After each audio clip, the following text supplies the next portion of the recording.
YouTube channel Sagarika life লাইনলৈ আশা কৰিছোঁ আপোনালোক সকলো ভালে আছে মোৰো ভালেই বাৰু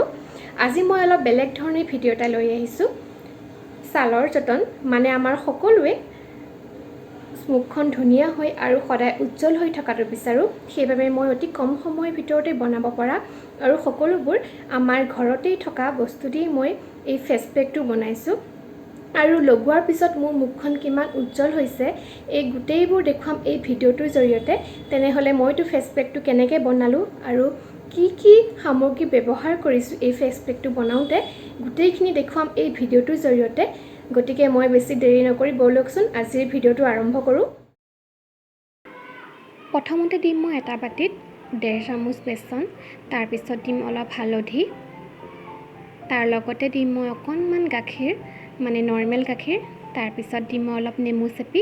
তাৰ পিছত দিম অলপ মৌজুল এই গুটেইখিনি আমাৰ ছালৰ কাৰণে বহুত উপকাৰী তাৰ প্ৰথমতে মই মুখখন ধুনীয়াকৈ সাফাকৈ ফেস ৱাশ দি ধুই আহিছো আৰু তাৰ পিছত অলপ লৰাই সানি দিছো মই প্ৰথমতে গুটেই মুখখনতে ৰাউন্ড শেপ দিলাম আৰু তাৰ পিছত গুটেইখিনি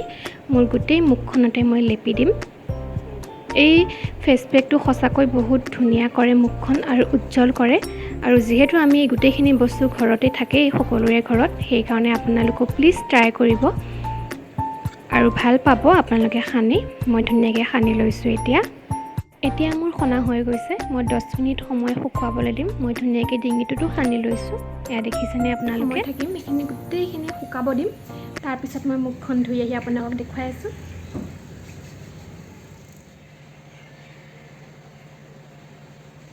এয়া দেখিছানে মই মুখখন ধুনীয়াকৈ ধুই আহিছো মোৰ মুখখন কিমান উজ্জ্বল লাগিছে মোৰ কিন্তু বহুত ভাল লাগিছে খানি আপোনালোকে দেখিছানে কিমান উজ্জ্বল হৈ গৈছে মোৰ মুখখন প্লিজ আপোনালোকে ট্ৰাই কৰিব এবাৰ